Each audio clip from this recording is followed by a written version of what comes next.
So good evening, everyone. I'm Steve Whitmarsh, Managing Director of Run Your Fleet, and it gives me great pleasure to welcome you here for our VIP evening with Aston Martin Platinum Performance Driver, Darren Turner.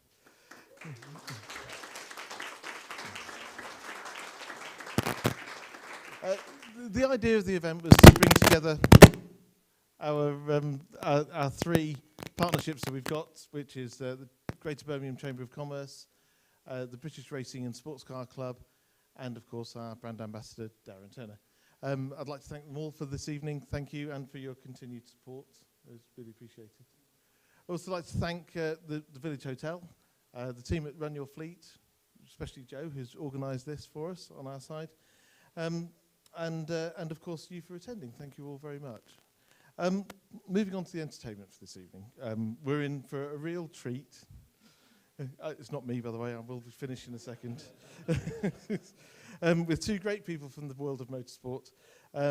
Firstly, David Addison has kindly agreed to act as host and interviewer for this evening.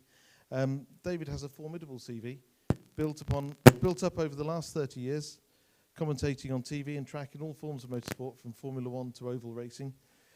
He currently leads the ITV4 commentary team for the BTCC, and has been part of the Eurosport team for Le Mans, World Endurance Car, and Nürburgring, and I think actually Darren joined the Le Mans commentary team this year. So,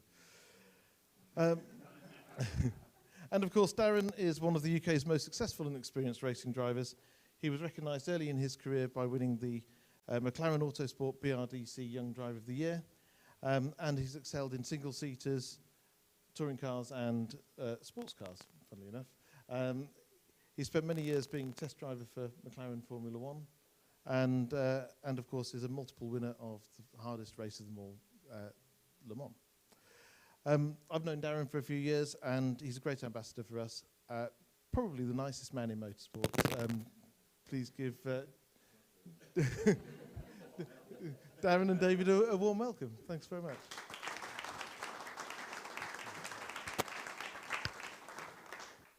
Thank you very much. Evening, everybody.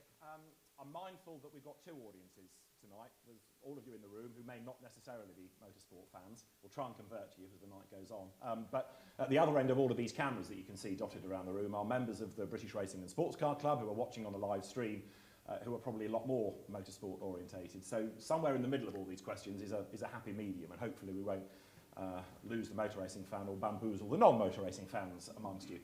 We'll see how we go. Darren Turner, it says on his website, is Aston Martin factory driver and owner of base performance simulators. Well, there's a lot more than just that. Director of the British Racing Drivers Club, judge for the BRDC's Young Driver of the Year award, historic racer, Le Mans commentator, and many more elements besides. So let's wind back. Where did all this love of motor racing begin? Was it a family thing, or did you happen across it by accident? No, but how was my Le Mans commentary? Was it good, bad, or average? That's on page 34 of the question. Okay, right, good. Save that to the end. I'm looking for a really good report. Are you? Good luck with that. Yeah. So no, it wasn't a family thing. Anything but really. You know, I used to sit down and watch the Grand Prix racing. I think obviously it was like Senna, Mansell, Prost. All these guys were racing at the time. My biggest hero was a Lacey, Jean Lacey, more because it was the underdog. You know, in the Tyrrell. And so, you know, I sort of didn't understand that these drivers had sort of come up the ranks. I didn't understand there was anything below Formula 1, because that was the only bit of motor racing that we ever knew about, what was on TV. But then, as I grew up, I found out about a kart circuit that wasn't too far away from where my parents lived, and we used to go up there and watch, and that's what I wanted to try and do. But actually, what I really wanted to do was race motorbikes. I really would like to have been Barry Sheen or something like that, but my mum had full of metal and replacement parts. Yeah, broken but having fun. Yeah. But my mum was like, "There's no way you're going to do that. So, if you think you want to go karting, then you need to sort of pay for it." And that's when I sort of worked out that it's expensive going racing. So I used to go down to the paddock at Camberley Kart Club, start talking to other dads, and my dad would come along as well, and we'd start to try and understand how the sport worked and what money. How's that going? Well, how it works. I'm still working it out. Yeah, literally working it out. It changes by the moment, doesn't it? Really. So, but it's a sport that naturally straight away you become addicted to. And I loved what I was watching at the kart circuit. I loved seeing, I don't know if that's me or you or someone. I loved seeing the competition, and then I could understand, right, okay, these are people that are starting out and they could end up getting to Formula One. But I still hadn't worked out the steps between karting and Formula One. So the idea was, if you can find the money, then you can go racing. And so I spent a year doing car washing. I did extra paper rounds on top of the paper rounds I was already doing, and anything that I could earn a few quid or convince someone in the family to give me a few quid. And it took a year, and I raised about £500 from all that sort of stuff, and we were able to buy a second-hand go-kart, and that was the start, really. You know, it was one of those things that, even at that point, I wasn't thinking I would get to Formula One or even know how to get to Formula One, but we at least made a start.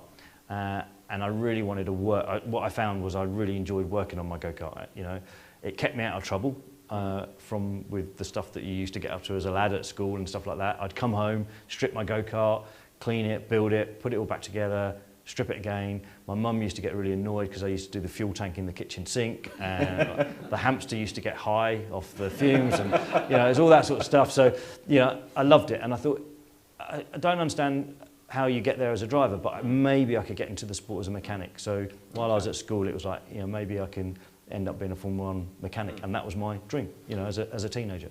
When you talk about karting, and again, I'm mindful that there are people here that might not be motorsport fans. We're not talking the kind of things you might see at the seaside, you know, or on holiday. These are proper racing karts, which cost quite a bit of money to race, to prepare, and you had to get them to a circuit, you had to pay an entry fee. You know, suddenly the costs are mounting. Yeah, and we only ever did it on a club level. It was really, if we did, I think maybe the most races we did in 1 year was 10. So 10, and we had Camberley kart track near us. We would go maybe up to Shennington, which was like an 80-mile trip up north. And for me as a kid, wow, we're going up north. It's only in Oxfordshire, but when you come from Camberley and Surrey, it's like, wow, we're going a long way up. And I'd always be asleep on the way up and sleep on the way back. How old were you at this stage? Like 14, 15, around that sort of age. And so, yeah, it was expensive, and that's what limited us. But you don't know what you don't know. That's the whole beauty of it.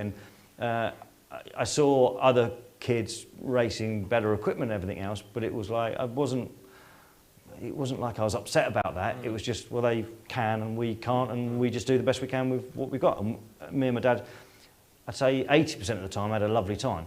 There was a lot of anger in a little kid as well, with, you know, making mistakes and not doing as good as I wanted to do, sort of thing. So there was some frustration, and yeah, there was definitely times when my dad probably could have killed me just for being a little git as a kid. So what about your mum? I mean, apart from the mess you made in the kitchen, was she worried about you at 14 being a racing driver? She had concerns, but in actual fact, she never really came to any of the races. Even now, I could probably count on my fingers and toes how many races that my mum's been to.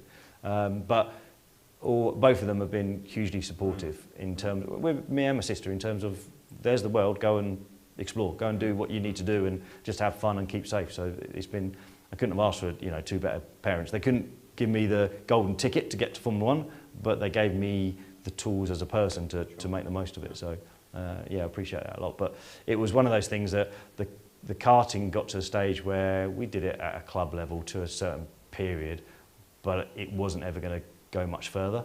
But the chance to be a race mechanic started to take shape when I was like 15, 16. There was where my father's little engineering shop was, there was a Honda dealership that ran a little Honda CRX in the championship. Okay.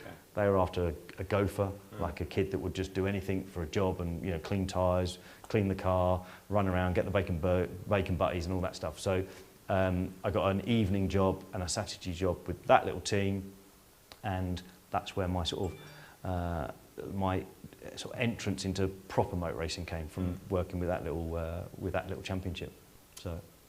But then car racing for you came knocking, which again was not going to be a cheap exercise, because motor racing isn't. No, but I've winged everything. Everything is I've done loads of little deals, and I've opened doors by it. So the karting was just club racing, you know, and I was 16, 17, still doing club racing. But when I was 16, just coming up to 17, the little Honda dealership went into liquidation, administration, And you know, I'd only just got the job coming out of school, and then it's like, oh, you're going to be made redundant. So I was like, oh, this is rubbish.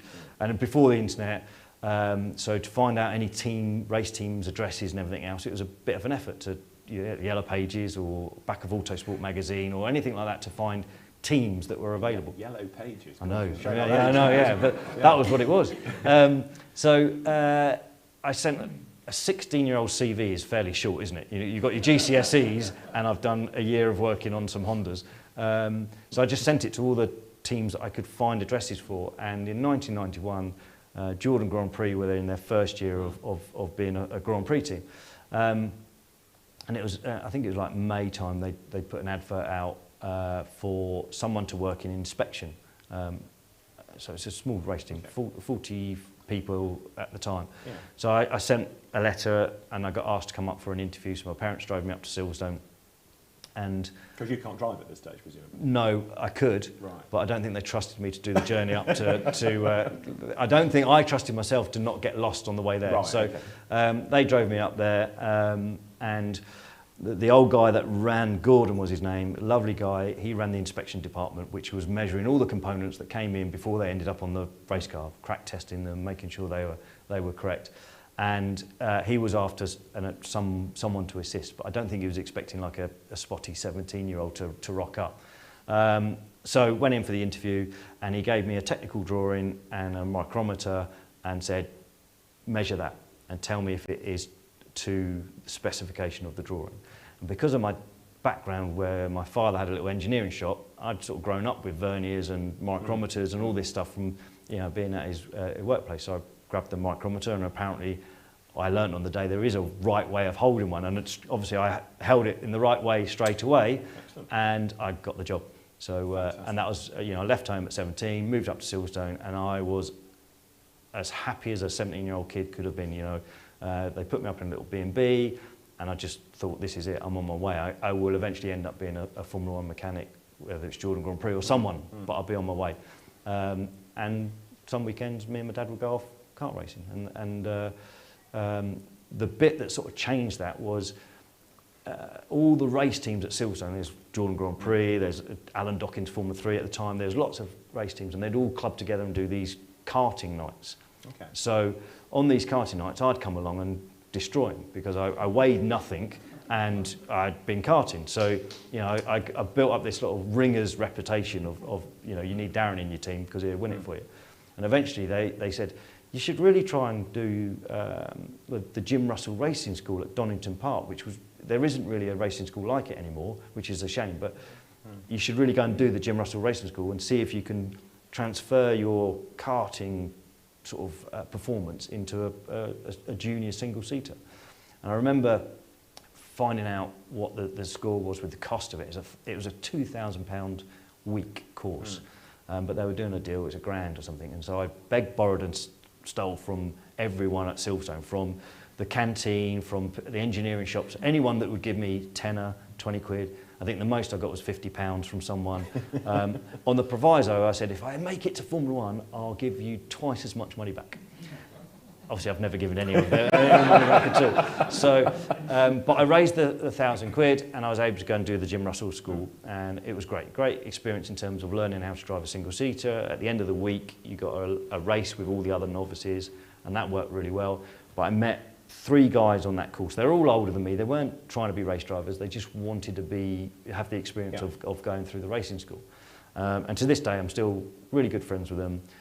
One owned a little printing company in Buckingham, so he became my mate who helped me find sponsorship. The other one is an investor in my little base performance simulator company. So he sort of came on board and helped me with some money to go racing. And Mark, who was he was a banker from London, so he was the only banker I ever knew, and he was the one who got me my first proper sponsorship deal with ING Bank. Right. And again, it was done on a ringer job. So there was apparently this huge karting event that all the bankers wanted to win at Docklands. And ING had a couple of teams and HSB had teams. They all had these teams. And I rocked up and eventually basically made them win. It's a 24-hour kart race, and I probably did 20 hours. But you know, I was really happy, and the boss of ING was like, oh, we should help this kid, and that's where I got my first sponsorship deal. And I did a little deal with there's lots of deals. My whole life has been deals.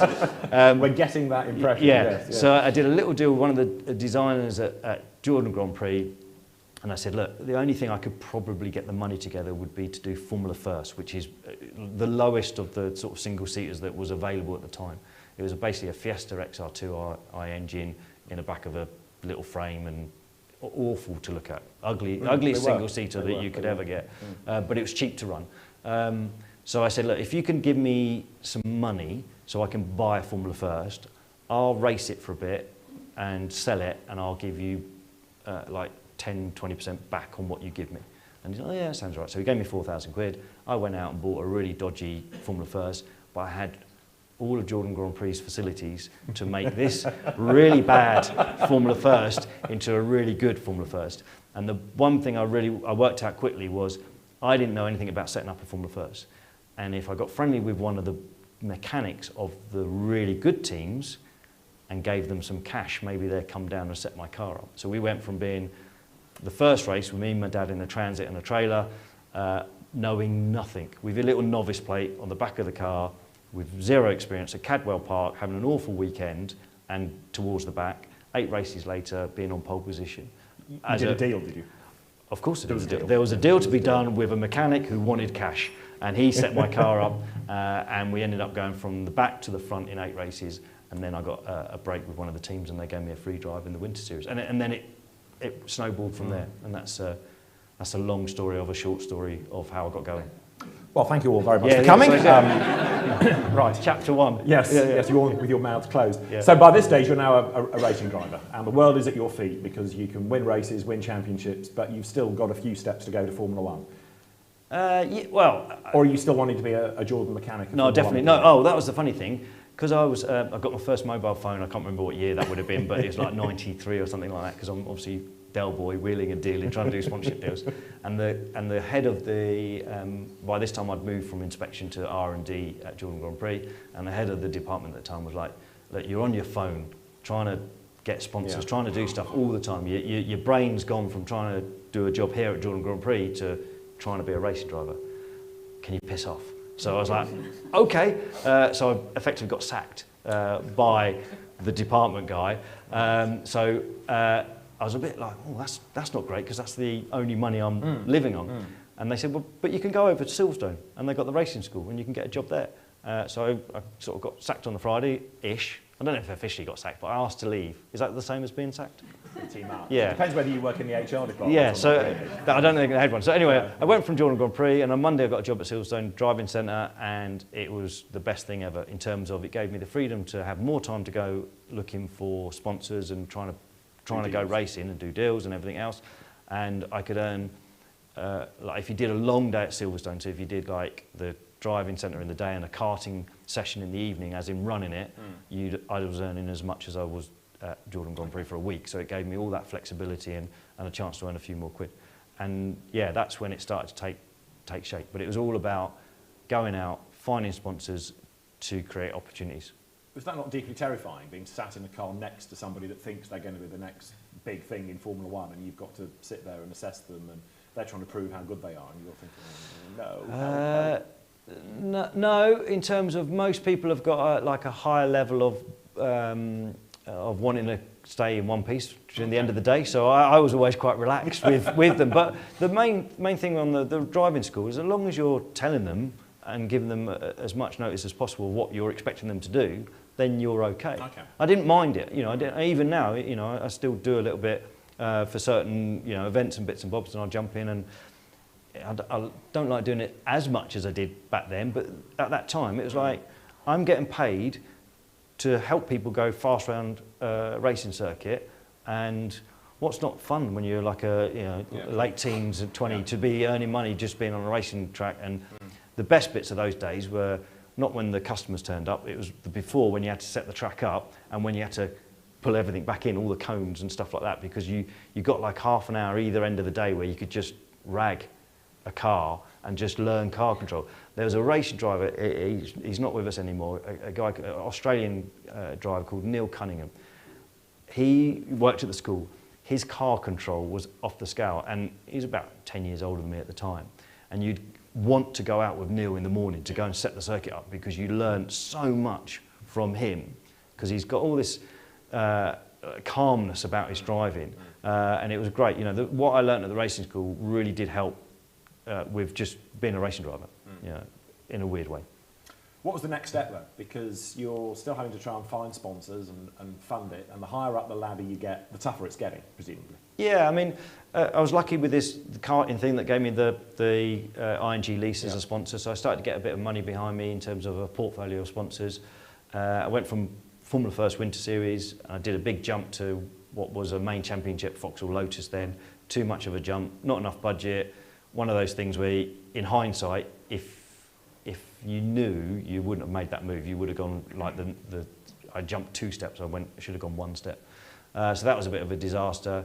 But then Formula Renault came back on the scene with a new style of championship, and I was at that time living with a girl whose father owned a racing team. How fortunate. So the ultimate deal. Yeah.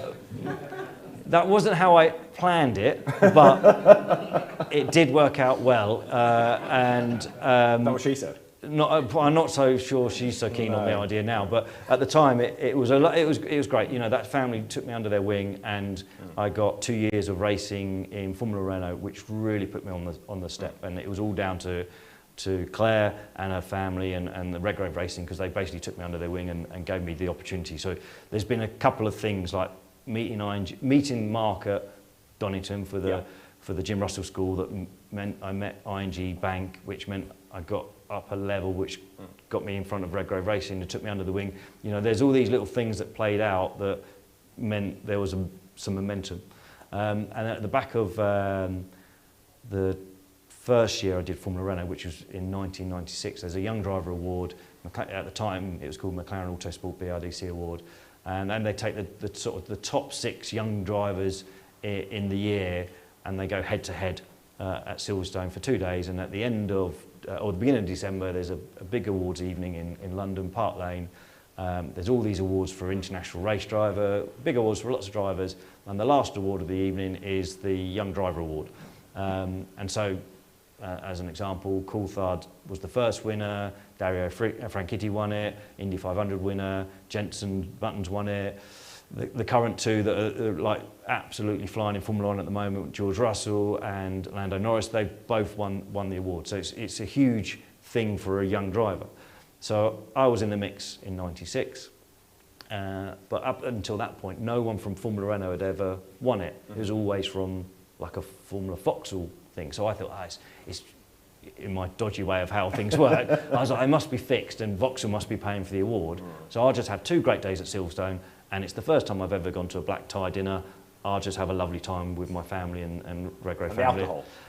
I didn't eat or drink because I was so anxious about what the award was going to be, what the result was. But I still didn't think I was going to win it. Okay. But there's an award that's earlier in the evening that is, if the person wins that, then they're definitely not going to win the Young Driver Award. Who I thought was my main competition that evening won the National Driver of the Year Award. So I was like, oh, I've got a chance here. Waited another hour, and then I won the award, which is it's a 50 grand check, membership to the BRDC, which is a huge honour for any racing driver, and a test with McLaren Formula 1 team. So that was the end of '96, and by March '97, I was in a Formula 1 car at Silverstone. Hold that thought, because somebody, when I spoke to a friend of mine on the phone the other day, I said, I'm doing this interview with Darren Turner tomorrow night. He said, ask Darren, is it true that you spent that 50 grand on a Bentley and then sold it and made a profit? Yeah. So, well done. Well done. So one of the things, Richard Redgrave, he was a used car dealer on the side of being a racing team owner in Norfolk. And we were made aware of a possible deal where a marketing agency in London was after a black Bentley. Right. And Richard knew where a black Bentley was. So he said, if we can use your pot of money and we can split the profit, your money's only going to go missing for a while, like a month. So yeah, it was a good deal. So we both made, I can't remember, I think I made 8 grand on it. over a month or something like that, Not which bad. made a big difference going into the following year. Yeah. But by the end of '97, I'd already blown all that 50 grand on racing. You know, I'd ploughed it back into trying to go up to the next level. So I shouldn't have done that. My mum said, "Oh, you should buy a flat with that," and she probably was right at the time. So yeah. But the '97 was the start of it really taking shape, because I got that introduction to McLaren with the Formula 1 team, did a test with them at Silverstone. It went really well, and they sort of took me under their wing.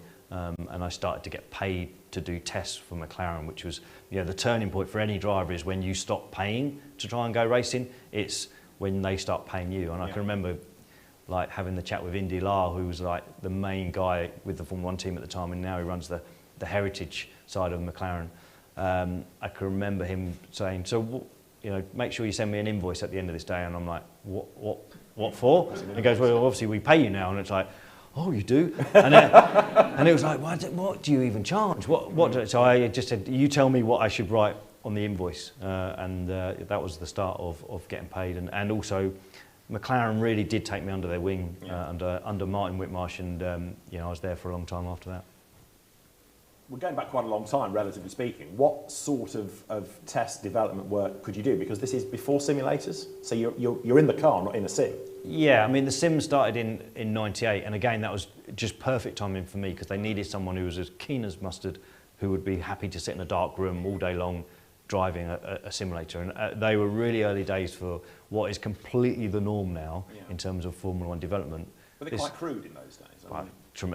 No one knew what to do. No. You know, there wasn't anyone out there doing driver-in-the-loop simulators. So Martin Whitmarsh came from a aerospace background, so he was like the instigator of bringing simulators into Formula 1, and which was obviously trickled down to every grassroots racing now. So, and I happened to be there. But on the flip side, F1 testing then was real testing. You know, they did a lot. You know, 50, 60 days a year. Lots of aero testing. The likes of Coulthard and Mika really wouldn't want to go and do the mundane stuff. And there's me going, "I'm happy, just put me in the car," and you'd spend days on runways just aero testing the cars, or you might get lucky and you get a full F1 test on a circuit. So, you know, over the first couple of years, you know, I got plenty of time in a Grand Prix car, which was all behind the scene and everything else, but I was earning money, building my reputation, and you know, building that sort of relationship with a Formula 1 team. And were you thinking this might get me a Grand Prix drive, or was it spelt out, no, you're here very much as the test driver, we've got these two seasoned drivers, you play your part? Yeah, I mean, they always had like a more senior test driver there, so Alex Wirtz, Pedro de la Rosa, Olivier Panis, you know, those guys were always the #1 test driver, and then there'd be me that would do the stuff that no one else really wanted to do, but was important to be done. And I was more than happy with that. But they were also, because of the Mercedes relationship, they were also the ones who put me in with Mercedes back end of '99. I was going to ask you about that, because 2000, the DTM, which was a German-based touring car championship, was restarted, and you got a Mercedes factory drive, which is kind of like the holy grail, isn't it, to drive for a manufacturer and be paid. But that was new circuits, new car, new people to work with. That must have been quite tough. Well, the relationship started the year before, because they had the entry at Le Mans with the car that obviously didn't like to stay on the ground and wanted to go in the trees and stuff. So I was part of, I can remember going to Dijon, so I'd never been to Dijon, and they were looking for a reserve driver for that programme. Yeah. And I went there and had a shootout with a French Formula 3 champion of the time, and got the gig, you know, and I adapted really well to that type of car. You know, the first time driving anything with a roof on or anything like that, and I just gelled with the car straight away. So I got the gig to be reserve driver for the 3-car entry into Le Mans. So I did an endurance test at Magny-Cours, 36-hour endurance test at Magny-Cours, then went to Le Mans. So that was my first experience of going there, was as a reserve with the Mercedes team. And there was an accident, I think it was on Thursday night with Mark Webber, when the first time the car flew.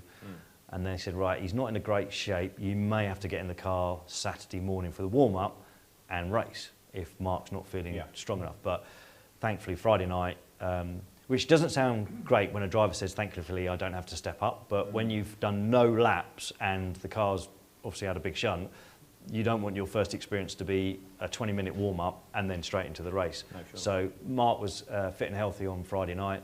He went out for the warm-up and the car flew again on the outlap, which would have been my first lap of going around Le Mans. So I'm really glad Mark was feeling better. So that car got withdrawn, and then they carried on racing, and then there was another car that flew with Peter behind the wheel, and all cars were withdrawn. And then Mercedes sort of stepped away from doing sports car racing, and DTM started. But because of that, I got a chance with the DTM team, and they were, you know, Mercedes, Audi, and Opel were in there, and I was one of the 10 drivers that were in a 10-car team with Mercedes. So really lucky. Let's stay at Le Mans then. Your first impression, as it were, is of cars flying. Peter Dunbrack ending up in the trees, Mark Webber doing 2 backflips. Yeah. But Le Mans has then become an enormous part of your motor racing life, a very successful part of your motor racing life. Your feelings towards the event, because it can be a real killer of cars. It can be a horrible event. You know, you can get, like we saw this year on the last lap, one of the class-leading cars had an electrical drama and stopped. I mean, it's a cruel race. It is. I think it's definitely in the 24-hour racing scene. It's the most difficult, but it has the most prestige, and every driver, every manufacturer wants to have the chance to go and race there, but also to get success there. The first time I went there, I was with a privateer Ferrari entry with ProDrive and the 550 Ferraris, and it was nice because you weren't the main class. So there wasn't so much of a spotlight on there. I'd already seen how it operated in '99 in terms of the magnitude of the event with the fans and the build-up and everything else. So I'd already, although I was a rookie, I'd sort of already had a soft introduction to the race. But even now, the size of Le Mans in terms of its position within the world sort of motor racing calendar and the sort of the meaning of winning that race, it's never going to be an easy race. No, sure. And there's so much pressure from everyone in the team, the drivers, the engineers, the mechanics. Everything is built or building towards that one event of the year. And because of that, it's amazing. It's truly amazing to be there. You know, it will never...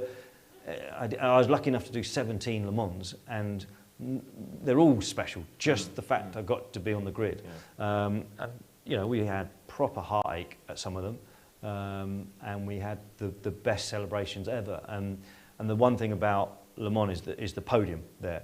And I've never experienced a podium like it. After the races, if you ever get on the top step there, it's one of the best feelings in the world. The only time, like, I don't feel like I'm a particularly emotional person, but being on the top step there, and when I got across the line at the London Marathon, they're the 2 times I've had this wave of emotion of being satisfied with myself and as an achievement. So, but I didn't have so many blisters at Le Mans as I did at the London Marathon. So, I'm mindful again that there are people here that may know very little about Le Mans.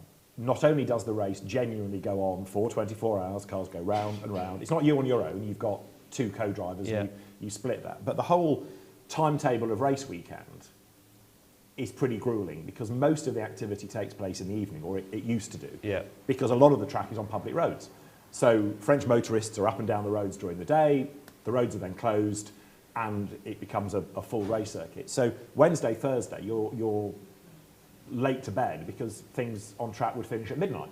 So there's a tendency to think that you're going to be knackered even before you get to the race. And then when the race starts at 4 o'clock for 24 hours, you're doing stints, you don't get very much sleep. It must be absolutely massively demanding on you physically. Well, I was really lucky with, I think early in my sort of 24-hour racing career, I teamed up with David Brabham, and he's a really experienced, ex-Grand Prix driver, really experienced, and the most horizontal guy you could ever meet as a racing driver, like super chilled. And also he's nurturing in terms of younger drivers. And I just sort of studied him and how he operated, and he'd get in the race car, drive flat out, and as soon as he got out, he'd debrief with the engineer and go and walk away, and like not study the screens, not follow the race, not worry about what's happening now, because he can't change that. But what he can do by worrying about it is basically take up energy. So he'd always just take himself away, and I learnt pretty quick that's what you've got to do for a 24-hour race is manage your energy to make sure when you get back in the car you're as fresh as you possibly can. And it just takes a bit of discipline to sort of just go, well, I'm not interested. I am, You are, yeah. but I can't be interested because I'd need to go away, rest, sleep, to be good for when I come back in the car. But how hard is it, for example, you've done your bit, let's say you've been in the car for 3 hours, you've been flat out, you've been coping with the dark or the rain or both, for example, in a nighttime stint. Your co-driver gets in and has an off, has a crash, has a spin, drops it down the order.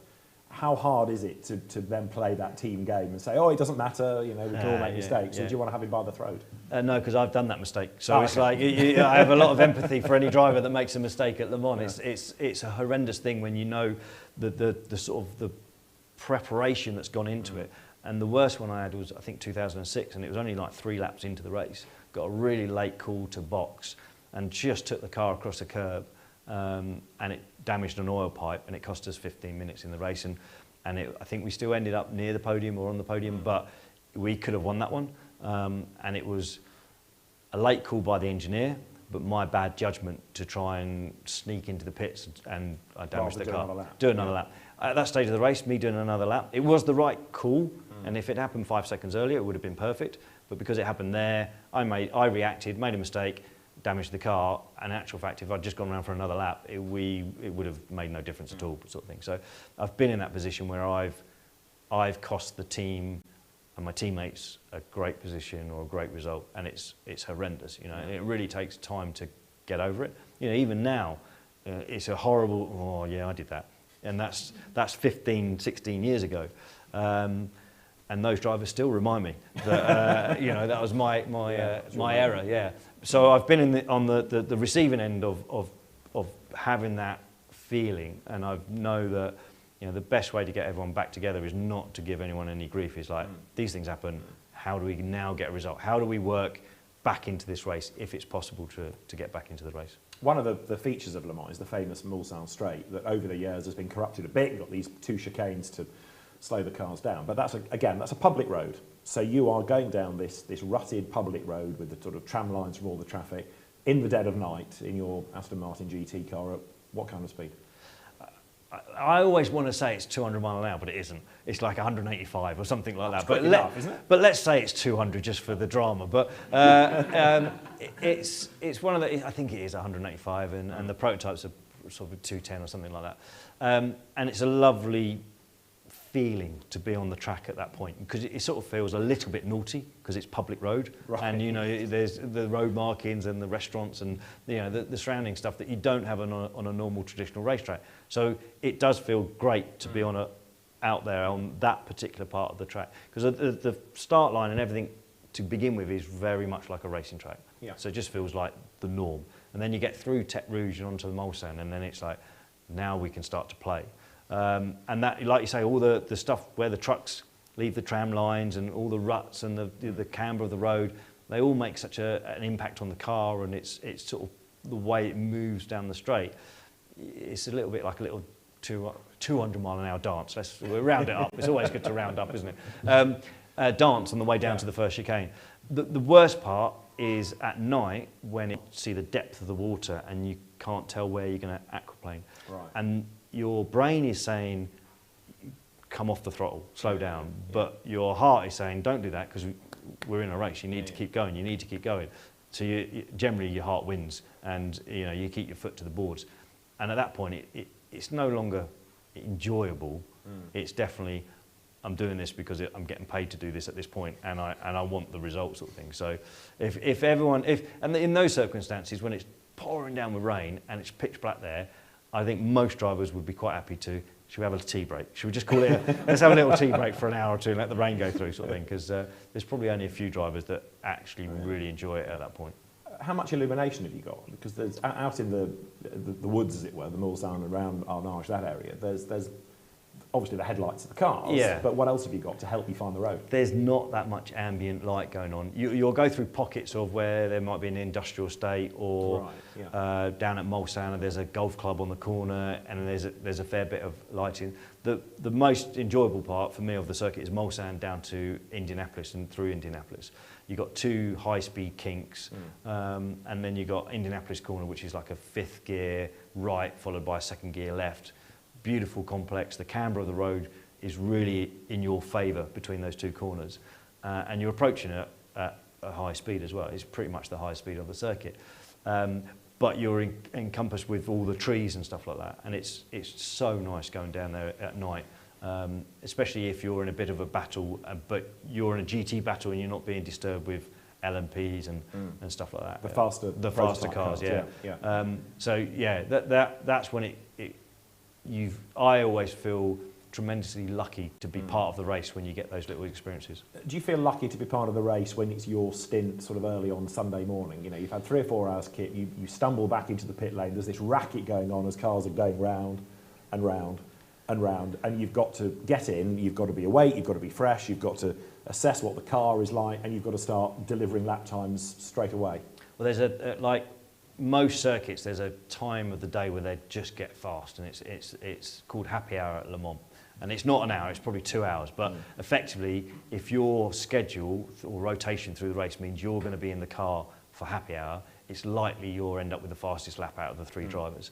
So you really you want that. That's what, for your own ego, you want to get the fastest laps for the 3 drivers. So there's 3 things over Le Mans that, as individuals, you would like to have a bite at. 1 is qualifying, 2 is the start, and 3 is happy hour. Okay. So what you don't want to do is have the time after happy hour, because your teammate's just done a mega lap time and looks like a hero, and the track's now only getting slower and slower, and you look like you're doing a bad job, until he gets back in later in the day, and it's like, well, obviously the track's gone off because he can't go anywhere near happy hour time. So the good thing is all the teams know, everyone knows that's when the track is absolutely flying. But the other benefit is by that time of the day, at least 6 or 7, maybe 10 cars have gone out of the race, retirement, so you've got less traffic. All the things like the bollards around the track have been sort of dispersed, so you can... You or? There was one year, wasn't there, where you got the on-track limit penalty, I think. Yeah, 2005, I got in a lot of trouble that year. But most years I've stayed away from hitting bollards, but by the time the morning comes, they're all over. The track's generally wider because you've got less, so you can go faster. So that's a nice time to be in the car. I should point out that in the room is the British GT race director, Peter Daly, who is noting all of this about making the track wider for Sunday when Darren's racing at Dalton Park. One of the other stories that you hear from people about Le Mans is at night when all the fans like the barbecues and you know, that smell drifts across the track, and you can smell that in the car. Is that true? Yeah, very. Absolutely. Yeah, absolutely. Like any so you're hungry in the car?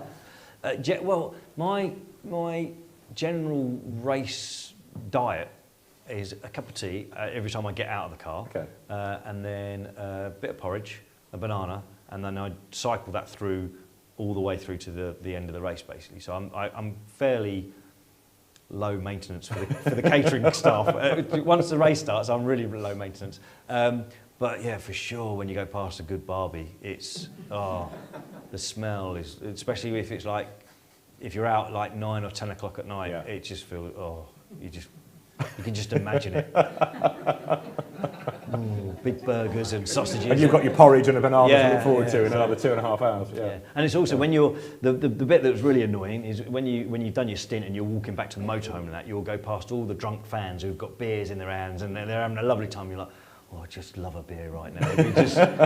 We have to not go with the temptation for that. But what about Sunday morning? You know, you've or after a break between stints, you've got to get back in the car. I mean, are you thinking, oh God, here we go again? No. It's the passion for it isn't. There's never a point, unless it's absolutely pouring down rain, where you're maybe the other teammate could go. It never changes. What about if you've had dramas early on? You know, you talked about losing 15 minutes one year with that oil pipe. If you're staring at the clock and it's got, I don't know, 18 hours to go, and you know you're going to struggle to get a result out of this race, is it hard to motivate yourself then? Or are you a professional doing a job and therefore you get on with it? It's not hard to motivate yourself because you change your target. So suddenly it's then your own performance relative to the team or the competition, or because everything's marked after, you know, not marked like a school, but we all look at the averages of all the drivers. The teams are looking at every driver's performance down to the last 10th. So okay, you're not going to get a result as a collective, as a team in that car, but don't back off because you can still make a statement. You can still show what performance you had, and that might give you a job the following year. So you definitely don't go slow. You push as hard as you can. And also, it's good for the teams in learning how to develop the car. Because if you go at a 90% rate, things don't break. They won't know how to develop the car for the next season. So quite often when you go to like the test day the week before, the team is basically drive this harder, not faster, because you're only ever going to drive it as fast as you can, but harder. Hit curbs as hard as you can now, because it's good for us to understand what might break. Right. Because it might not even be as fast a lap time by hitting the curbs as hard, but at least it gives the teams a bit of a head up for what could happen. Many of those Le Mans years involve big battles because you're now an Aston Martin factory driver at Le Mans, and the big fight is with Corvette. So you've got two well-known brands, you've got two cultures in a sense. You've got the very British Aston Martin team and the good old US of A represented by the Corvettes. They were mega fights, those, weren't they? They've been brilliant. I mean, we started against them with the 550 in the Ferrari. You know, that was always the GT1. That was always the start of the Corvette Pro Drive battles, and then that Pro Drive moved into being Aston Martin Racing, developing the Aston Martin DBR9, and they continued for every year since then. And the competition has generally been good-spirited. There's been occasions when that spirit seems to have disappeared, but it soon comes back. You know, we've gone to race in America in the American Championship, and certainly in like 2006, it was a political game all the way through the season. So that wasn't a highlight. But every time we've raced against them at Le Mans, it's always been with great spirit and really enjoyable against them. And you know, sometimes they've had the advantage in car performance, sometimes we've had the advantage in car performance, but then they've had the luck and we haven't, and it's always moved around. But in general terms, it's been an even battle between the two manufacturers. But yeah, the last time that I was in the car with the battle, it was against the Corvette, and it ran right to the last lap, which is always a lovely way to have a race. And it illustrates perhaps how Le Mans has changed, because in the old days you could perhaps go at 9-10 to the pace and win it on reliability, wait for other cars to brake. Reliability seems to be a lot better now, and it's a flat-out sprint for 24 hours. Yeah, that's one of the biggest things I learned is the last outright win for Aston Martin was in 1959, and we had a gentleman who came along and sort of, I think he was part of the team. I think he was part of the team, and he was explaining to us, and it would have been a really small team, and I believe he was like a junior member, and he was explaining that they had 3-car entry, and the Stirling Moss entry was basically going to go flat out, knowing it will break early. Yeah. But they wanted that to go flat out to try and drag the competition along with that pace.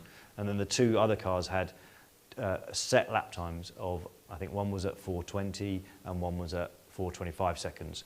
And those cars would run at that pace the whole way through and nurse the cars around, because that race wasn't one on outright pace then, it was one on reliability.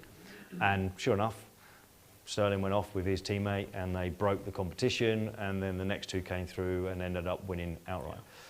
And there was a little bit of that when I started in 2003 with you know, look after the car, and you'd be mindful of having to be a little bit more gentle than you would in a sprint race of 4 or 6 hours or something like that. But now it is a sprint race. There's nothing that the engineer says about looking after the car. It's just push it as hard as you can, because every manufacturer's doing it. And also there's now more manufacturers involved, especially in the GT class. And they've got strong teams, strong cars, strong lineups. Everything's right on the edge, and it's all about the final tenth. And the big thing that's changed for me over the years is how much detail now goes into the pit stops, because you know, it soon works out that the accumulation of a second slower per pit stop, that's 24 seconds lost over a 24-hour race. But people are thinking, hang on, 24 seconds, that's nothing. 24 seconds, that goes in the blink of an eye. But now the races are decided in the last, well, this year, the winning car in LMP2 was second until the last lap. When we won in 2017, we were second until just starting the last lap. And if we were 50 seconds behind at that point, he would have been able to nurse it round and still won. The Corvette would have won. So every tenth of a second is now you're fighting for, which is great. You know, in terms of competition up and down the pit lane, it's a lovely place to be in terms of not worrying about the engineering side in terms of reliability, because the cars are able to do it most of the time. There is still failures, but generally 80% of the grid gets to the end without too many problems. Let's talk about Aston Martin for a bit, because that has been a massive part of your career. How did that come about? Well, so I ended up at ProDrive because I was doing another little Ferrari championship with a different team, and that team boss was like, can we put a couple of drivers into the ProDrive team with the 550? So I sort of got lumbered on ProDrive for a race or two, and then Jan Magnussen, an ex-Grand Prix driver, was teamed with Brabham, and they were doing the American Championship in a Ferrari, and he couldn't make one of the races, so I got the call to join David in Miami. So it was my first ever street race, and went out there like a hero. We won, got a big trophy, and that was really what cemented my relationship with ProDrive. Right. And at the end of 4, they'd already been developing the Aston, and I just moved from one project into the other, and that was the start of Aston Martin racing, again back in motorsport, and a works team with works drivers and works pro, you know, a full factory effort. So I've literally been there since the first time a DBR9 turned a wheel, right up until now. Yeah, I've driven some great cars in that time. I have to pinch myself. The stuff that I've driven, you know, race cars, some of them have been, all of them bar one that's come out of the factory has been amazing. So if you look at all the success that Aston Martin Racing's had over all these years, it's been incredible. They've pretty much won everything at some stage. There's a little hiccup in 2011, but you know, we won't mention that. No, go on. No, we won't. It was just a car that didn't like to go fast and didn't want to go for long. So other than that, which isn't ideal at Le Mans. No, it was. But we all finished drinking beer early. That was the only highlight of it. So, but generally, you know, everything's been amazing with the program. Yeah. But that's also given me the relationship with Aston Martin on the road car side, and so you know, I've had the chance to drive some incredible old cars, DB4s, DB5s, some of the DBR1, which won Le Mans in 1959. DB2s have raced at Goodwood. More recently, I'm now involved with the Valkyrie development program. So there's everything from the historic stuff pre-war right up until the cutting edge, what we're developing now, the Valkyrie and the next generation of Aston Martins as well.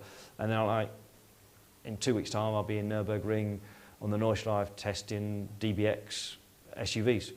So you know, it's just been, when I look back and think, you know, I really just want to be a Formula 1 mechanic, and then I look at everything that I've had the chance to drive. Yeah. I really have to pinch myself, because it's just been fantastic. You know, the whole journey. I'm still on the journey, but even up until this point, I can't believe I've had the opportunity. Did you get an Aston Martin company car? I had until recently. So yeah, there's new bosses, aren't they? So there's different rules and rules that are going on. So couldn't do a deal. Not yet, but I'm working on it. Don't worry, I'm working on it.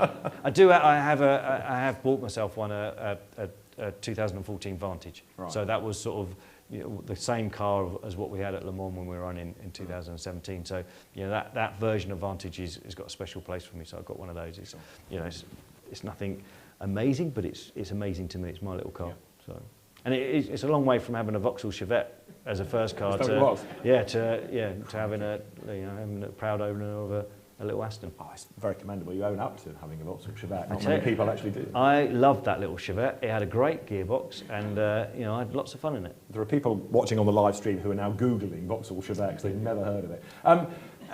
Favourite car, worst car? The AMR1, which was the car that didn't want to go fast or go for long, is probably out of the most recent stuff, the one that wasn't the best. Right. But this was for the benefit of people here, this was a prototype. A prototype sports racing car, which in theory should have been able to win the race. Yes. And it probably could if we had more time to develop it. But it was one of those projects that, you know, there was a financial crisis and going on, and you know, it's just bad timing.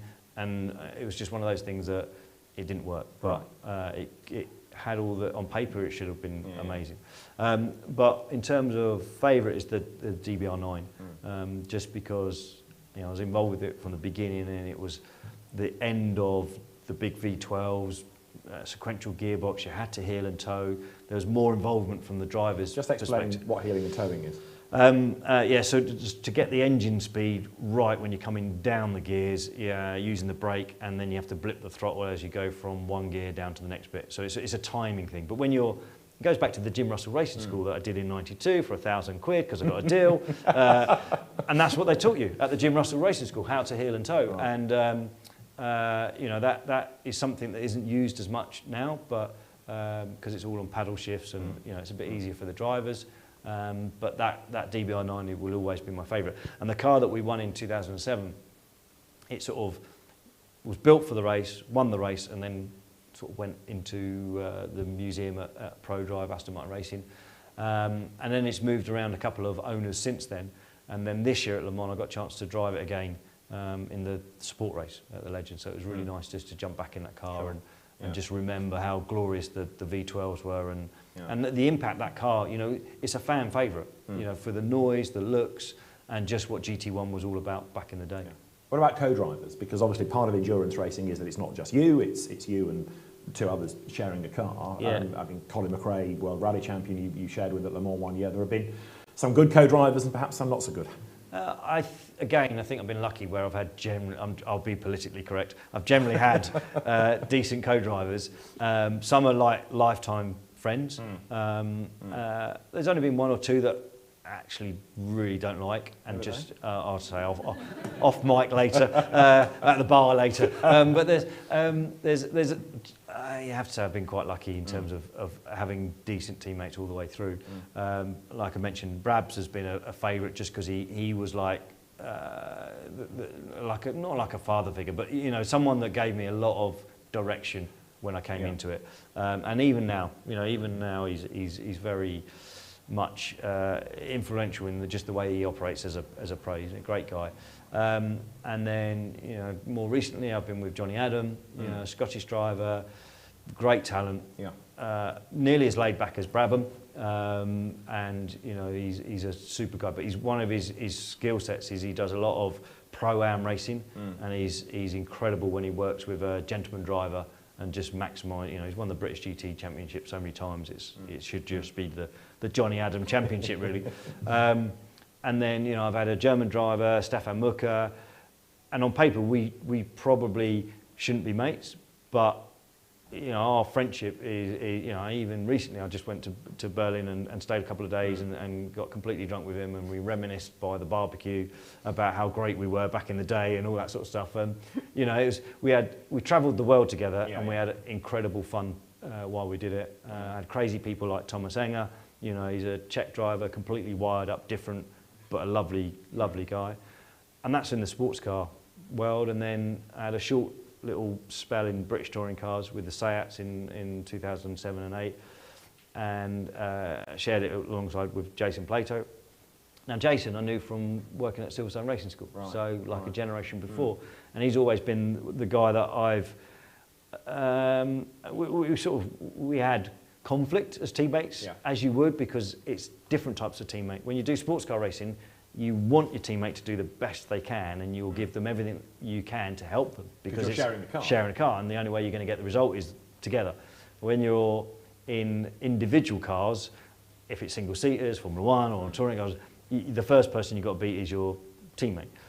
So that it creates conflict, and you know, we had our ups and downs through those 2 seasons. But the one thing I learned from Jason back when we met initially in the racing school and all the way through, and the touring cars, and even now, you know, via the BRDC and the board and everything else, is what an operator he is in terms of the business side of our sport. And that is a real key for how I've ended up having a reasonably long career as a driver, is understanding that what happens on the racetrack is one thing, but actually what you do away from the racetrack to keep the momentum going and keep you as a professional race driver is a different ball game altogether, and you have to be as good at that side, if not better, than what you are on the racetrack. And so I put Plato as a guiding light for off track, at the bar, and then Brabham as the person for being a good sports car driver. Sure. Now, one of your recent deals has been with Run Your Fleet, which has been another successful partnership. It's been brilliant, and it came from actually, Steve was a guest of another one of my sponsors, Close Brothers, who are a sponsor because of that original 1992 meeting at the Jim Russell School, because Mark moved through a couple of banks, and then Close Brothers have been a long sponsor of mine for many years, and Steve was a guest of theirs at the British Grand Prix. Steve had a lovely time in the bar at the British Grand Prix. Sorry, but it was one of those things that then Steve got to see what can be done in terms of how being involved with a driver and the access you have to races and to race meetings, and we had a stake and did a deal, and I've been very grateful for their support. And one of the things is that any sports person, you need backers. It's a hard industry to survive in, any sport, and if you don't have companies that have passionate people behind them that are prepared to support sports people, then the whole of our British sports would suffer. And one of the things that Run Your Fleet and Multi-Fleet have been fantastic. So thank you very much, because you guys have really made a big difference to me as an individual and as a family. My wife and my kids, we survive in this sport because of companies and Aston Martin and my partners and my sponsors. So, I know how important it is to have these backers. But something that happened recently, Aston Martin, they rang up and said, could you come and spend the day with an Olympian? And I'm like, yeah, cool, that sounds like a good day out. Okay. So the Keeley, who won the silver medal in the 800 metres at the Japanese Olympics recently, her dream was always to drive a DB5 like James Bond. Okay. So Aston Martin Works arranged that for her to come to Newport Pagnell, Aston Martin Works. They've done the continuation Goldfinger with all the guns and the smoke and everything that was like... The ejector seat. It's in there, but it doesn't operate. It's the only thing out of all the controls that doesn't work. The guns, everything. It's amazing. So I got to meet my first... I've met Chris Hoy, so it's only the second time I've ever met Olympian. Amazing. What a delightful person to spend time with. But the reason she was there was she has a backer who is massively involved with helping children, and it's a charity that looks after children that have lots of disabilities and gives them experience and stuff like that. So she's a partner in that. Meeting this gentleman, Barry, who owns this charity, he's backed a lot of athletes over all these years, and it reminded me of my relationship with Multi-Fleet and Run Your Fleet. It's people with the fact that they will reinvest in people trying to do something a little bit different and invest in the future. So yeah, very grateful. So thank you very much. We've been chatting for about an hour, and we've covered only a fraction of Darren's career. We might have to do chapter 2 of this later on in the year. But does anybody have any questions that they would like to throw before we let you head to the bar or go and get something to eat? There is a roving microphone somewhere that Steve will now become our glamorous assistant. And, or you can shout. I can shout, yeah, that's not a problem. I've got a big voice. You mentioned obviously your career spanned 17 and long now. And you mentioned obviously the races are getting closer and closer. How much of that do you feel relates to perhaps more telemetry? So do they know more about the car? I've heard people talk about obviously Swedish Mick, how great she was, and in fact she had to nurse the car for 24 hours, whereas the pit now know more to tell her you've got to nurse the car. Yeah, I mean they've got live telemetry on the cars, so they know that there's something going on. Often, because we have the tyre pressure sensors going on, so they generally tell you that there's a puncture or something's going on. So they know what's happening with the car all the way through the race. You have a display on the dash that sort of gives you quite a bit of information, but it wouldn't tell you about the wishbone strain gauge or the damper strain gauge or the bits that generally break. It wouldn't tell you that sort of stuff. So you do rely on the engineers. But until someone says back off, you don't back off, you just drive flat out all the way through. So that's the nice thing of how that's moved on. But going back to like a Le Mans week and how tiring it is, it's all right for drivers because we get pampered, we have to do a little bit, and then we get a downtime. The three people that generally, I don't know how they do it, is the race engineer, data engineer, engine engineer. That's generally the support that's sitting there watching the screens every moment that car's running. Well, they'll roll into the circuit at 7 a.m. on Saturday morning, and they do not have a break until probably 6, 7 o'clock Sunday night. So that's more, it's like a lot further than a 24-hour race. That's 36 hours, isn't it? Yeah, I was just doing my maths. So, you know, those three in particular really do get it hard throughout the race. The mechanics get cat naps, you know, they have 15 minutes prep before the pit stop, and then the pit stop's a minute if it goes well, and then they can get 30 minutes, you know, cat nap in the garage sort of thing. So, yeah, the engineers, the drivers, we do 2-3 hours, then we're off for 2-3 hours, and, you know, it's a bit of a cruise, really. So. Anybody else? So first of all, thank you, because I came along tonight thinking this would be quite boring. It was fantastic, really engaging. Thank you very much. I've got no interest. I was calling it a Le Mans yesterday, so I now know how to say Le Mans. But I'm interested from a team perspective. You talked about having to work as a team a lot. How did you create that trust to work really well together? You sort of build it up through the testing, and ProDrive or Aston Martin Racing, we did something a few years ago, and I think it's used a lot within industry. Certainly it's new to the racing, where you do the online report, online questionnaire about yourself, then you come together a couple of days and they tell you you're a colour.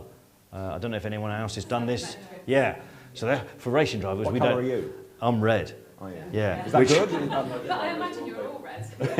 That was the bit that was a surprise. Really? There was, majority of the drivers were red, which is like leaderish, Okay. like strong-willed, single-minded, Yeah, strong, yeah. yeah, annoying Yeah. sort of thing. Yeah. So most of us were red. There was green is the sort Process, is it? of Which model was it? Disc? it was a disc. Yeah, it was a disc. Is it disc? I don't know. Blue is like engineers who deal in zeros and ones. Technical guys. So the blue was that, like, all the race engineers were blue, and that made complete sense because they deal in zeros and ones, and you know, it's quite hard to communicate with the you know, as a red and a driver and stuff like that, even though they're the people you have to communicate. So we learnt so much about how they think and how we think. There's a couple of drivers that were the green, which are the real team players. So it was a fascinating day for the whole team to go about it. And the report was like 40 pages. Each of your individual report was about 40 pages. And I'd say most of it I liked about myself. And there was probably 10% in there that I didn't like, but absolutely true. Like, everything in there was true. And it was really good as a team to come together with something that we've never used before to explain why sometimes they think like that, and you're like, I don't understand why you even made that decision, but it makes more sense once you go through that program. But going back to the question, the team bit comes from, you know, the stuff away from race weekends, all the testing when you're in Spain or wherever, or America, and you're testing, and you're away for weeks on end, and it's a grind. There's no glamour. It's in, test all day, everyone's hot, sweaty, and you're just grinding through the test program, whatever has to be done, but you'll build those relationships, and you'll have the highs of motorsport and you'll have the lows, and there is definitely more lows than highs, but every time you get a high, it's the best thing in the world, and it can last for years. You know, it keep you motivated for years off the back of it. So, Thank you. pleasure. Anybody else with a question? Sir? You talked about one of your elation moments almost is when you finished the marathon. Yeah. I was wondering, in relation to your endurance for Le Mans, the amount of fitness that you need to do, or not? Oh, I'm a highly tuned athlete, can't you? It's all that tea and banana. Yeah, exactly. If you look at a current race driver, they've grown up with simulators and fitness. You know, that's their thing now. So they're much more into it than I've ever been into it. I've always had good driver fitness, so I don't use much energy when I'm behind the wheel, which is a good thing, and reasonable stamina when I'm in the car. So I'm happy to be in a car for 3-4 hours, and it's the heat that's always killed me if it gets too hot in the car. And you know, there's been periods when your whole training program will be based around a sauna, and that's what I told Katie, my wife. It's obviously important that I be in the sauna every night. So, but it makes a big difference because the cockpit temperatures can be really high. So I know drivers who incredibly fit, but when it gets to that sort of environment, their bodies aren't able to deal with it. So it doesn't matter how fit you are, if you can't sit in a car for 3 hours and it's 36, 38 degrees in it, then you're going to suffer and you'll make mistakes because of it. So. Appropriate fitness. Yeah, I think I'm fully appropriate for my but that said, you know, now if I think about how I feel at the end of a 24-hour, I definitely feel it's not knackered. It's just the aches and pains are there for more days after the race than they would have been, say, 10 years ago. So, and that's just like, and it's harder to get my socks on in the morning. You know, all those sort of things that come with age. It's there. You know, and if I had more time to do, I probably should change my training program. I should change it to more things like yoga or you know, Pilates or something like that that is to do with just preserving some sort of flexibility, really.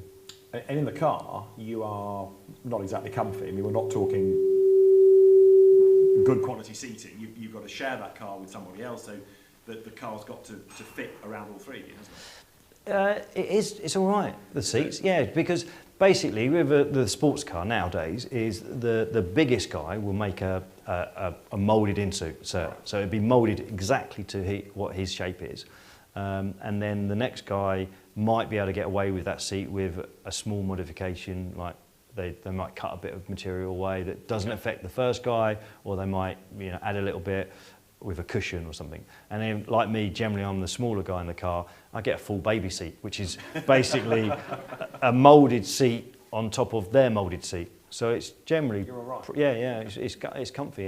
And as years have gone on, the safety's got more integral to the car design, so the seats have got more enclosed and more wrapped around you as well. So yeah, it's on a test day, if, for instance, you come in and it's a warm day and the mechanical change they're going to do on the car is going to take 20 minutes, most drivers will be asleep within 10, you know, because it's warm in there and they're really comfy and you're getting the low off the adrenaline from being out on the track, and you know, they'll be asleep, and it's so, you know, you've got your seatbelts holding you up. It's like my little lad when he's only 6, but you look over your shoulder and you get him in the car and he's asleep within 10 minutes sort of thing. So yeah, I sort of think, oh, that's probably how I look to the mechanics when on a test day. Anybody else with a question? Sir? Oh, and madam. So what unfulfilled ambitions do you have, or what's next for Darren Turner? Oh, that's really hard. I've done more than I could have ever wished for. You know, I have to remind myself of where it started and where I've got to, and basically the travel has been amazing. You know, being able to go around the world and make friends in lots of different countries and have experiences that I would never have imagined when I was back at school, because I didn't know anything out of the little world that I lived in at the time.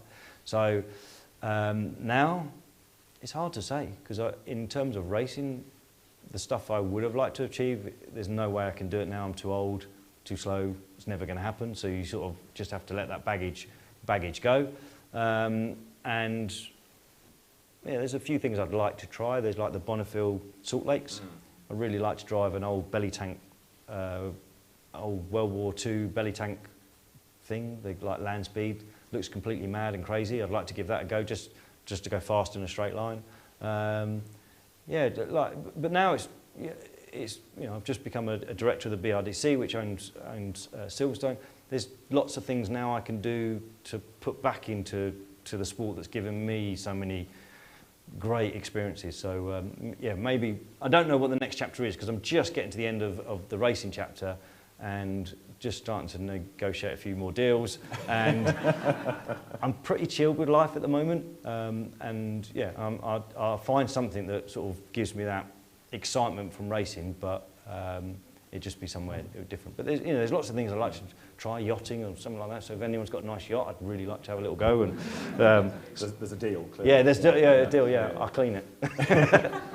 Last question, Adam. Thank you. That was lovely, Darren. And it was very inspiring to hear about what you did as a child and how you ended up, you know, having your vision and your career. I do a lot of work with children and young people about road safety, actually. So I wouldn't be the first person to encourage them to go into speeding in a car. But listening to you, I'm thinking, you know, obviously it gives you a very good career as a person. As a community person, it's obviously you've grown. And from that point of view, I'm thinking, what advice would you give to children and young people about maybe going into this as a career for them in a positive way and without the danger element, sorry, the speeding? Well, you don't have to speed on the road. Obviously, I never did that when I was a kid, so yeah, and I hope everyone doesn't go down that route. But in terms of an industry, it's incredible because there's so many, there's being a driver, and that's one little thing of what our sport has to offer. Engineers, designers, there's catering, there's obviously your role, commentating, there's the TV, there's so many things that come to our sport, every sport basically. And I think the best thing that came out of it for me was the travel, just to go around the world doing something I love. And I would say for anyone who's young, and well, anyone, doesn't even have to be young, because you can still come into the sport at any stage, is to have your eyes open and just go with whatever comes along, because there's always opportunities. My little sim business that I've got, which is in Banbury, there's 2 lads that work for me, and they're petrol heads through and through. And one of them is now, he's got a job, steady income, but it gives him the freedom now to go and do some race engineering at the weekends to build, on his experience.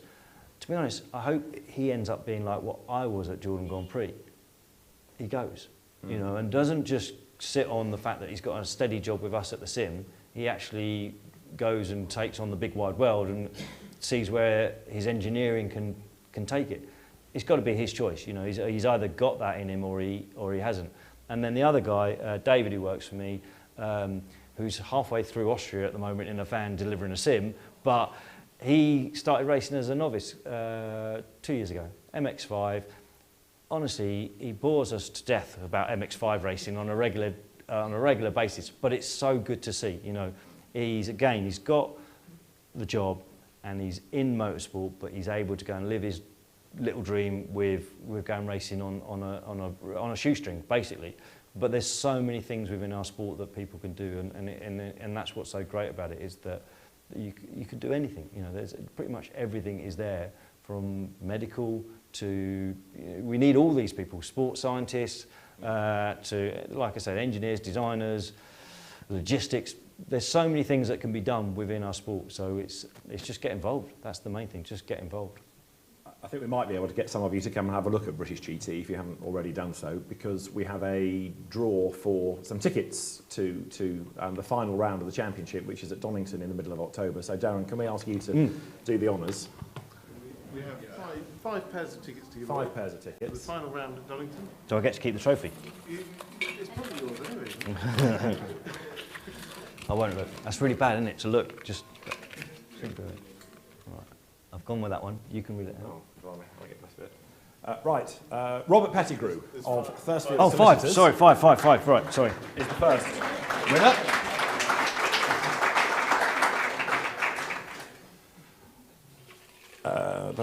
Katie Newborn and Gary Newborn of Prime Ticket Productions. Congratulations. There's a motor racing connection there, because Gary used to present Birmingham Supercruise footage. Gary gets another set, because that's... Oh, is it the same card? Well, it's a different card, because that's only got Gary's name on it, and that's got Katie's, but that's probably... How many did they put in? Put it back in. Isn't that cheating? Yeah. That's cheating. That doesn't count. Keep going. 3 more. I like it, though. There's a deal there, clearly. Yeah. Colin Gracie of Logan Air Limited. Well done.